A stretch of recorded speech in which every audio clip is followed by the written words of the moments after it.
At the age of 9, a teacher pointed to me in front of the whole class and said, "That's the boy with the broken brain." Right. And that's where I kind of took that.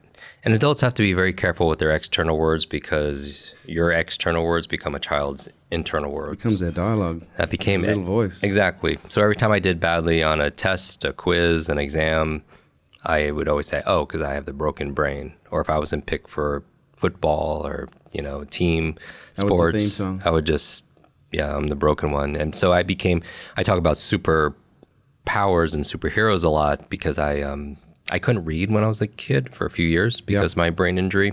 It took me longer, and I taught myself how to read by reading comic books. That's so interesting. And something about the themes, good versus evil, one person can make a difference, hope, help. What age was it when you started getting into the comic books? That's how I learned how to read. So it was about 8 years old, 8, 9. And what was the first character that really took your imagination and it was like, ooh, because it sounds like it was something that you were interested in that gave you a set of skills. Like it did. You're interested in the comics. Who was the first character that grabbed your imagination? So my favorite characters growing up were the X-Men team. Oh yeah, nice.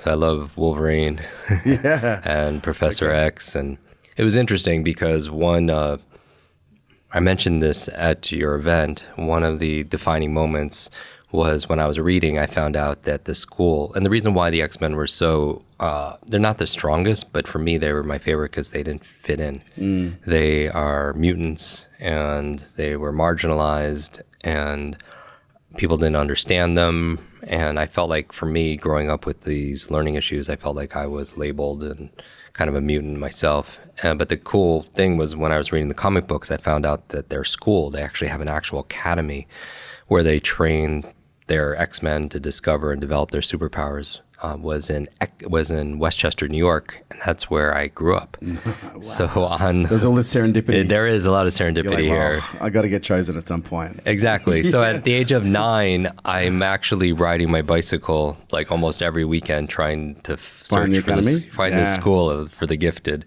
because I wanted to find my superpowers. I wanted to find my super friends, if you will. Because my superpower growing up as a kid was, going back to being an introvert, was being invisible. Because when you feel like you're broken, you don't want to stand out. You don't want the attention. You don't want the spotlight. I would be invisible, and I could feel my body even thinking about just trying to shrink in just because you don't want to get called on in class because you don't have the answer. And it's kind of interesting. My 2 biggest struggles growing up as a child were learning and public speaking. And that's all the universe has a sense of humor, because that's all I do for a living. Travel the world, public speaking on this thing called learning. There you have it, guys. Thanks for tuning in to Unstoppable with me, your host, Kerwin Rae. And please do not forget to subscribe to our YouTube channel where you get to see all of these interviews in the flesh. Share this podcast with your friends. I would love to hear what you guys think. Thanks for joining us.